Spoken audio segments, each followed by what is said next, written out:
welcome to my channel. Thank you for joining me. If you're new, welcome.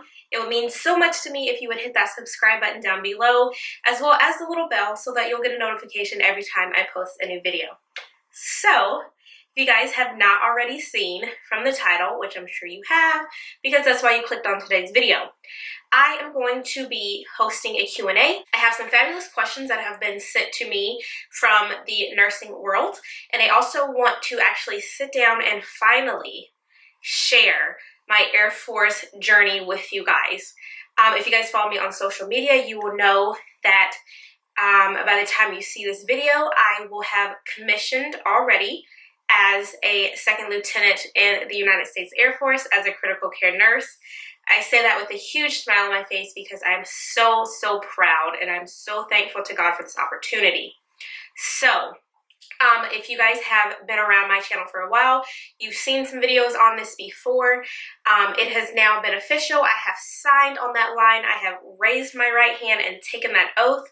So it is 100% official. So now I want to sit down and talk to you guys about the process.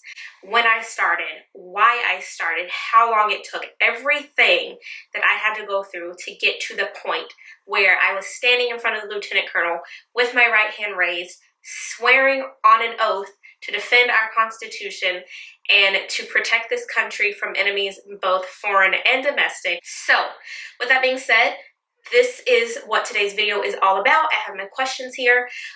So I'm first going to talk about my Air Force process because there is a lot that's involved. And then I will go into the questions and answers. And then for you guys, I will have at the end, I will have the video that was recorded of me at my commissioning ceremony taking the oath. I did want that recorded. It was allowed to be recorded. So of course you guys knew that I would record it and have it here for you guys to look at. So that will be at the very end. I don't want this video to be too long and too drawn out. So if I have to, I will cut it into 2 parts.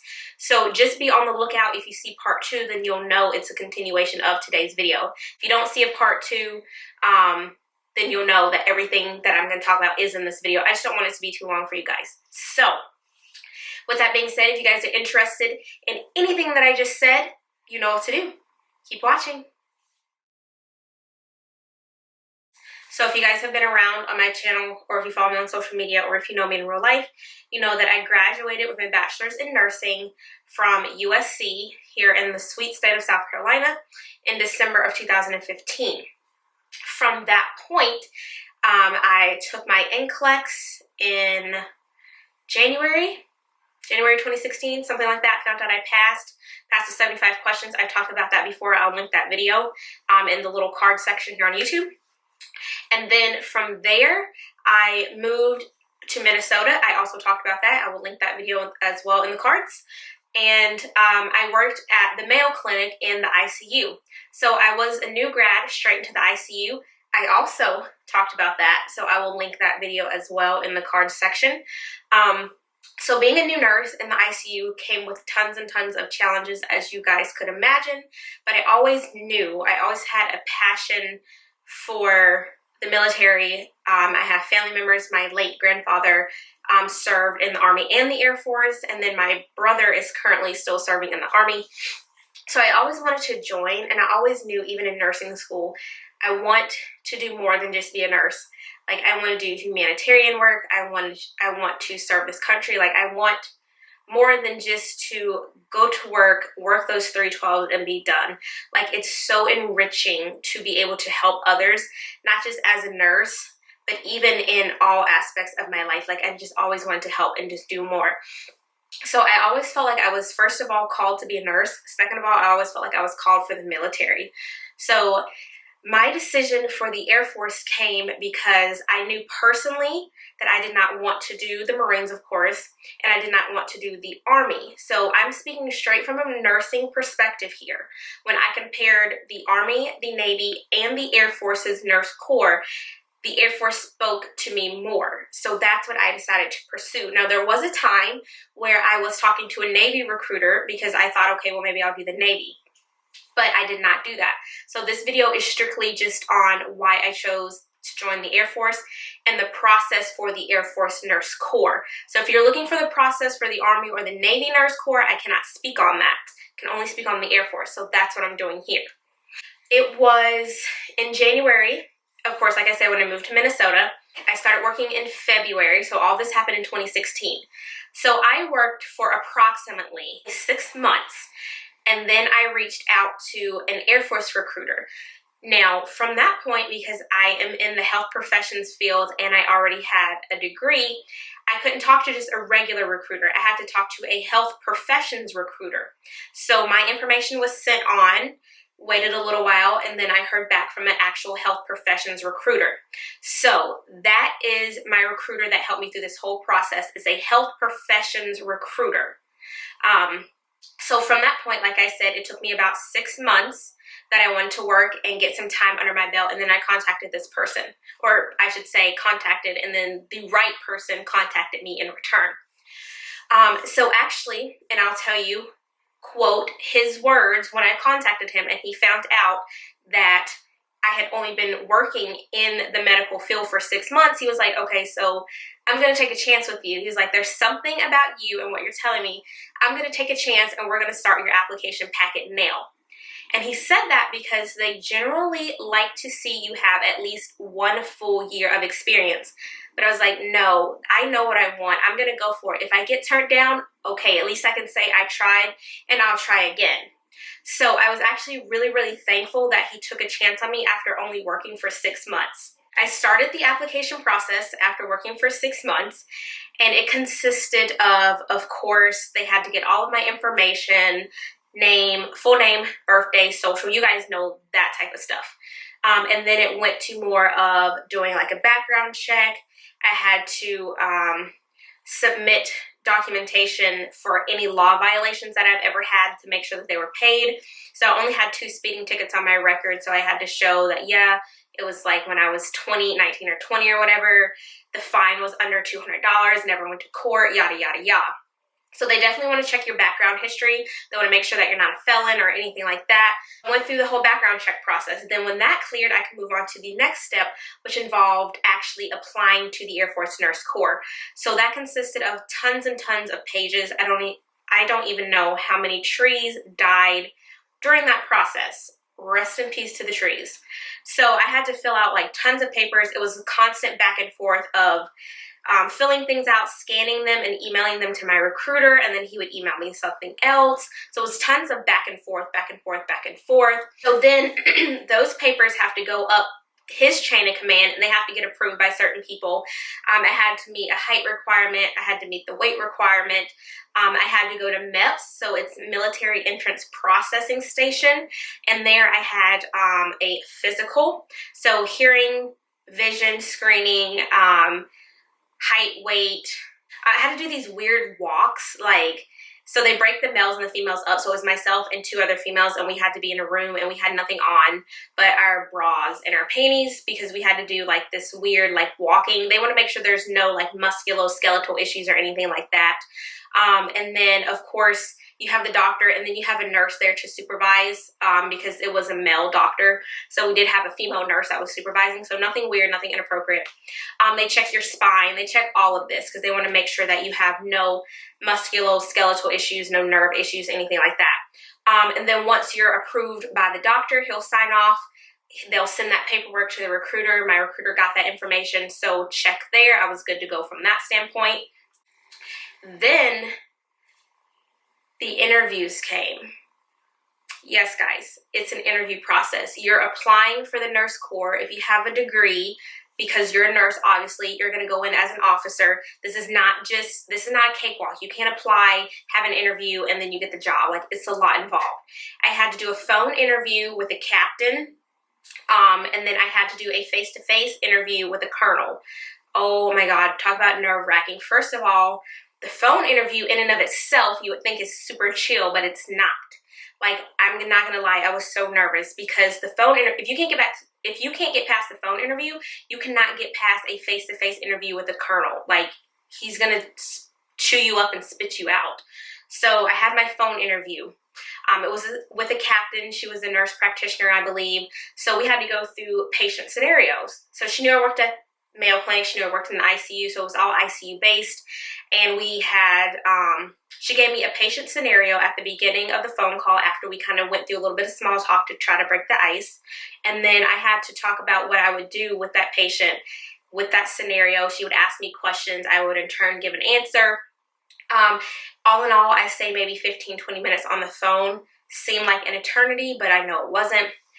So then from that point, she will make her recommendations and send her paperwork off to the recruiter. So thankfully I passed that. She left her remarks. And then I was able to interview a little while later with the colonel.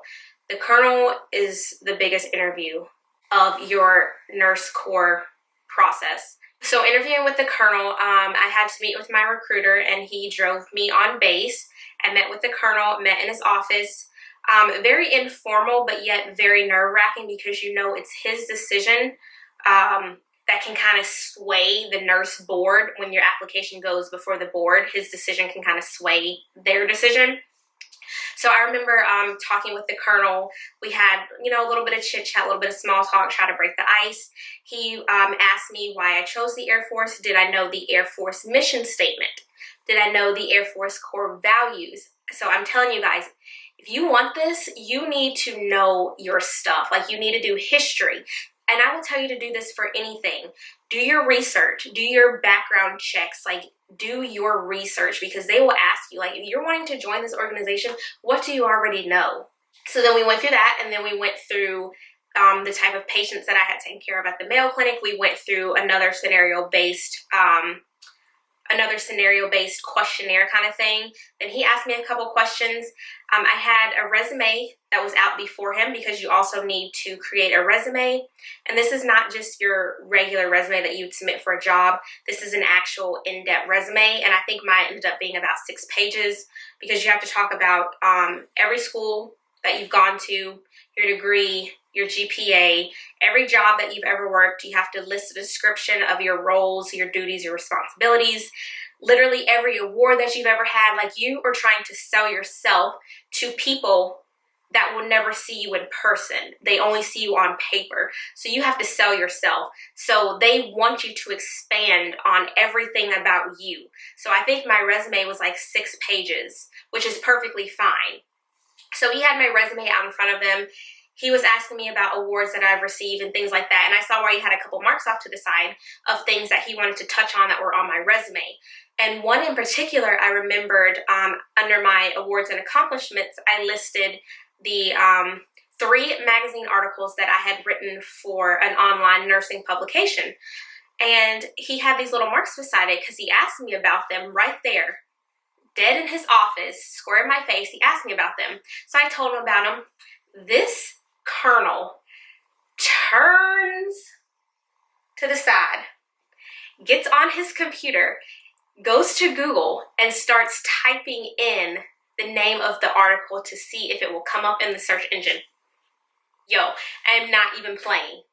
They make sure that what you're saying is legit. Like, he literally did this, like, dead in my face. Like, okay, I'm gonna call you out on this right now. And I'm not a liar. You go ahead, Google search my stuff, honey. I will leave you the link down below. You can read it now. Like, it is online. I'm so glad. I'm so glad I'm not the type of person that will forge and fake information, because if I was, I would have got caught up right in that moment, and I would have got kicked out of the colonel's office, and there my chances would have gone. So I go through that whole interview with the colonel. It went fabulous, of course. And then a couple of days later, my recruiter calls me and is like, okay, I just need a couple more things from you. I had to have like another TB test and a couple other little small things. And from that point on, he was like, okay, well, we're going to send your application through. You'll hear from the board in a couple months. So that was by August when I first started this whole process. And me talking about it doesn't seem like a long time, but you have to think about the constant back and forth communication, back and forth paperwork, interviews, like all of this stuff does not happen in one day. Plus I'm a full-time nurse and I was working full-time hours. By mid-December, I believe it was right before Christmas, I heard that I was accepted. So your packet goes before a board, which are people that you'll never meet. I don't even know what the board consists of or who the board consists of, like what ranks they have. So they take a little while. They're really, really thorough in their work and everything. And so it was around mid-December that I found out that I was accepted.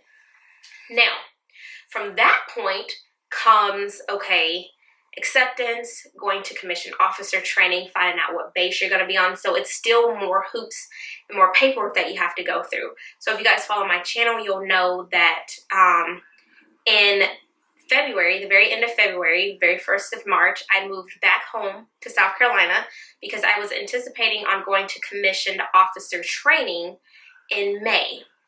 So I was going to give myself about a month and a half to kind of spend time with family and friends before I go to officer training. Now, if you go in as a commissioned officer, you do have to go to Maxwell Air Force Base for commissioned officer training. It's like a 4 to 5 week leadership type thing. They teach you leadership skills, what it takes to be an officer in the military, all sorts of things. So I was supposed to go in May. May comes and goes. I don't go because my COT date was pushed back due to technical reasons. They had too many applicants that were going to be there, yada, yada, yada. So then I'm still waiting. I'm like, you guys, I left Mayo for this. Like, I left my job for this. And now I'm not going to COT when you say that I'm supposed to. So it's like a waiting game. Like, you never want to put all your eggs in one basket. I want to let you guys know that now because it can be a lot of back and forth, a lot of small annoyances. I mean, everybody's human. There's paperwork errors. There's technical errors. There's lots of things that can happen. So if you're expecting a 100% smooth as jelly process, that's not the case. And I am sorry to break the news to you guys, but it will take some time. So I actually am not even supposed to go to COT now until August 14th. But I have what's called direct commission because of extenuating circumstances, as they like to call it, because I quit my civilian job in anticipation to go into the military, and they dropped the ball on that. So therefore, that put me under extenuating circumstances. So I was allowed to go ahead and do a direct commission. So I had my commissioning ceremony. So like I said, you guys will see footage of that at the end of this video. So from the commissioning ceremony, I have now been activated. I am now full active duty Air Force status. And then I will be going to my first duty station here shortly. So that is pretty much how the process went. And I know I kind of talked about it super fast because I was trying to recall everything that I went through, because in real life, like actually in this time that it's happening, it does take a long time, and it has been a long process. Because think about it, I didn't start this process till after I worked for 6 months, and then I didn't find out I got accepted till December. So this is all in 2016, and here it is, we're halfway through 2017, and I'm just now getting commissioned. So as you guys can see, it has been a long process. With that being said, I'm going to jump straight in now and answer some questions that I received. So this will be the Q&A portion. So I have my phone here, and I'm going to go into some questions. So the first question, and I'm going to list these questions at the bottom too, so you guys can look back and reflect over them. The first question is from Joyful. I got this off of Snapchat. She asked, would it be possible to work as a medical assistant while in nursing school? So I would say yes, anything is possible. I didn't work during nursing school. I know a lot of people actually that did work during nursing school. I think the most important thing for you to keep in mind, of course, if you want to be a nurse, how important nursing school is, how important your grades are, even for long-term success in grad school in the future. So if you find that the job that you have is interfering with your ability to study, maybe talk to your employer and maybe cut back on your hours if you can. I know a lot of people that have families, full-time jobs, and they still were able to successfully make it through nursing school. So nothing is impossible. You just have to tailor your education and tailor your learning style to you as an individual. Okay, so the next question I have is from Brittany that was also sent via Snapchat. She asked, what are your first semester essentials? Supplemental workbooks. Should I purchase the NCLEX book now? First semester essentials. There is a weeding out process, I can tell you that, in nursing school, and I consider it the first semester and the third semester. So first semester, you definitely, it is never too early to start thinking about the NCLEX, but things change. But I would suggest that you get into the mindset of being able to sit down and do a bunch of questions at one time. If you were that individual that had to have all 300 or all 200 questions on the NCLEX, I would start with something small, like maybe a small NCLEX book that just had a couple questions in every category, from like GI, endocrine, cardiac, like any of those categories, maybe just like a couple questions here and there with rationales. I wouldn't go too crazy with it right at the beginning, because you're just now getting your feet wet. You're trying to get a feel of how nursing school is going to be, your learning style, things like that. But it's definitely not too early to start thinking about the NCLEX. And Hearst has a lot of good information out there too for the NCLEX. I know I personally did the Hearst review. I did their live 3-day review, which also came with access to their online question bank. That was very, very, very, very, very, I cannot even say very anymore, helpful to me for the NCLEX. And when I sat for the NCLEX, my computer shut off at 77 questions. I didn't do that crazy trick because I didn't want to. I didn't feel like doing all that. So I just sat there patiently waiting to figure out if I passed or not, and thank God I passed. Next couple questions here are from Instagram. So Future NP in Progress. Hey boo. So her questions are, number 1, how did you keep motivated during nursing school? How did I stay motivated during nursing school? I worked out. You got to have time for yourself. Don't overdo it, because then you'll hit like a roadblock and then you won't. It's not good to study, and you're really not doing yourself any good justice if you are trying to force yourself to study. So you need to remember to take time for yourself. I would go to the nail salon. I would go work out. I just had to do things. I even started my YouTube channel. Like, I needed like an outlet, something I could study and then I could have a break, and it kept me motivated. It kept me able to really like learn and do the things that I wanted to do. And I feel like a lot of other things that kept me motivated, of course, are just my goals and my aspirations and my dreams in general. I knew there was a place that I wanted to be, and I knew in order to get there, I had to keep moving. So I think it was my own internal drive that kept me motivated. Her second question, what was your life moment that made you want to be a nurse? Actually, guys, I don't have one. I don't have a life moment where I knew, okay, I want to be a nurse. I just always felt called to be a nurse. I always felt like this is where God was leading me. I've always had a thing for science, for the medical field. I know as a child, and I can talk in depth on this as well later in another video, I actually died when I was 2, and I don't know what happened in the afterlife. Like, I don't know what I experienced in that moment when I crossed over from life to death. But I feel like from that moment on, like, and even my parents would say, as a child, like after that experience, I was always so into wanting to help others. And I was always the one in the family that was never afraid to rush to the aid of someone, like whether they were bleeding or like whatever the case may be.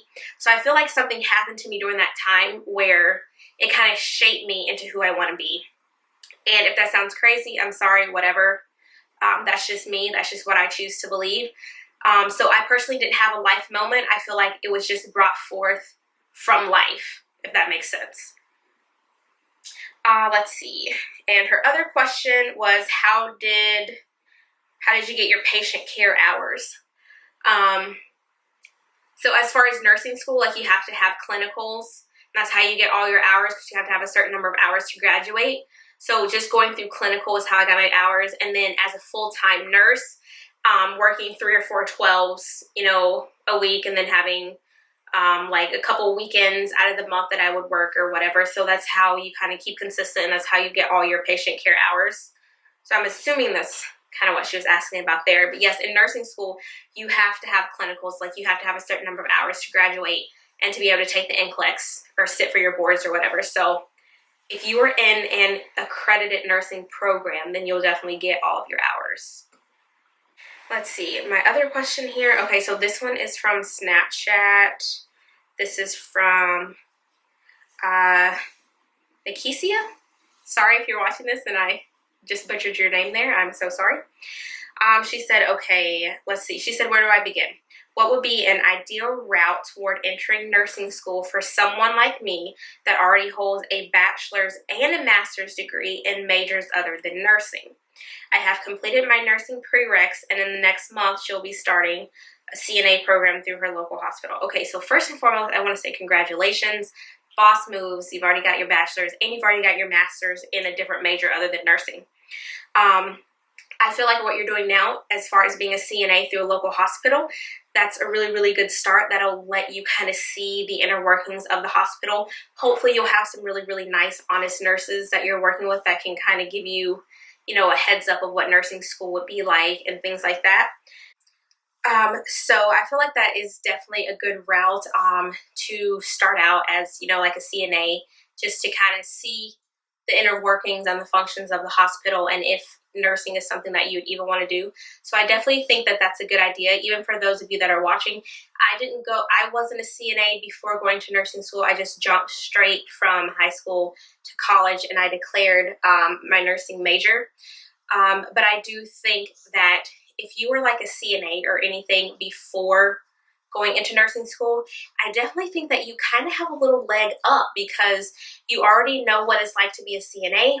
Then you're going to learn what it's like to be a nurse. So you're already going to kind of know even like a lot of medical things, even how to take care of these patients, because I love my CNAs. I love the ones that are really there, that are really helpful, that really don't mind jumping in. And a lot of times it's you guys that are in there. It's a one-to-one PCA, or which is patient care assistant. That's what I call them at Mayo, or CNA. So if it's like a one-to-one CNA, PCA patient, you guys are the one that are in there with the patients when the nurse might be out grabbing meds or at the nurse's station or whatever. So a lot of times you guys are like right there.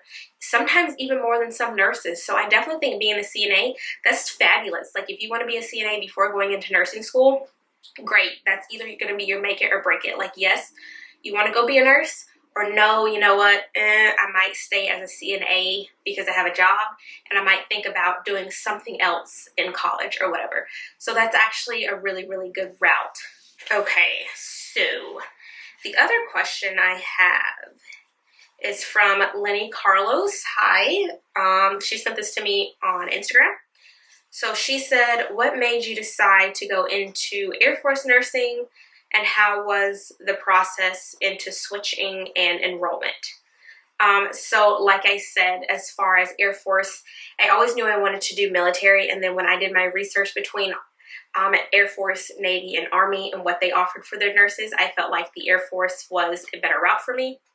I also knew, sorry, my dog. So I'm going to even keep it real with you guys. I had student loans.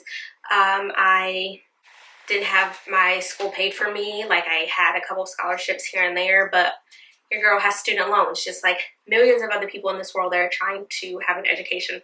And I liked the Air Force's student loan repayment policy. So I did want to utilize that to my advantage. So that was another reason that I decided on the Air Force. And then she says, how was the process of switching and then enrollment? So I kind of touched on that in the first part of the video that you guys saw. The process is long, it's extensive, lots of background checks, lots of things like that. Tips I have for you as far as if you're considering military nursing, I would say do your research, of course. Make sure that your background history is clean.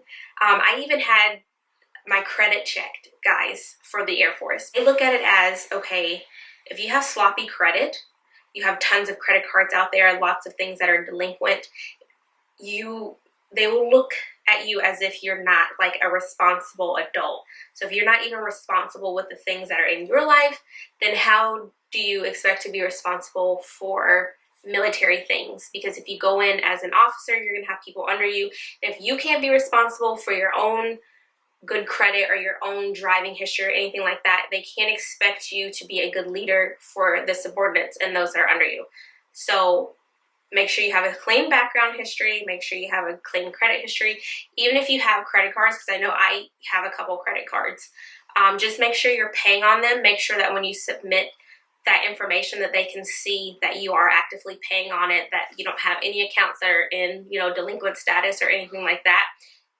So yeah, make sure your background history is clean. Make sure your credit history is clean. Definitely do your research. I would say make sure you have really, really good people or individuals that you trust that don't mind writing good letters of recommendation on your behalf.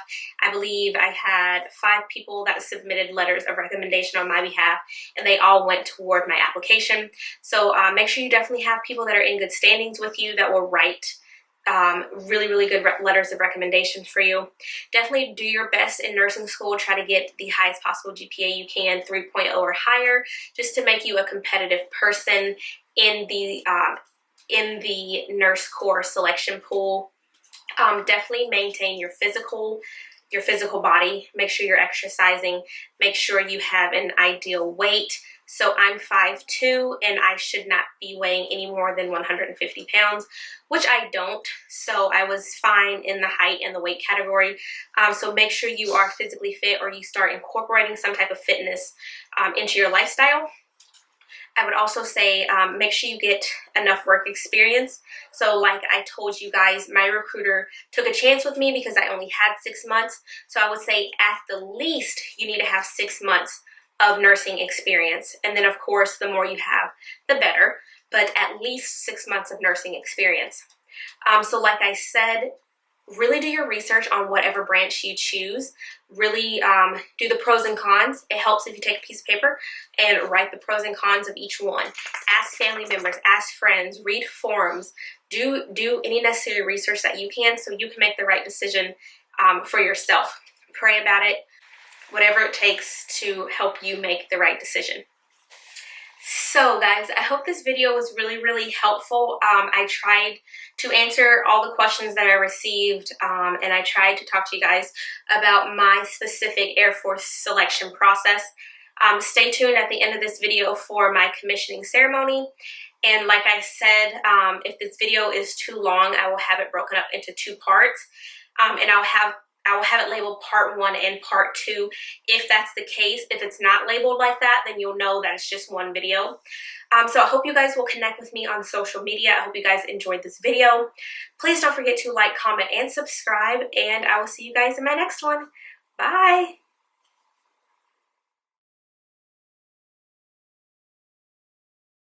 Please raise your right hand and repeat after me.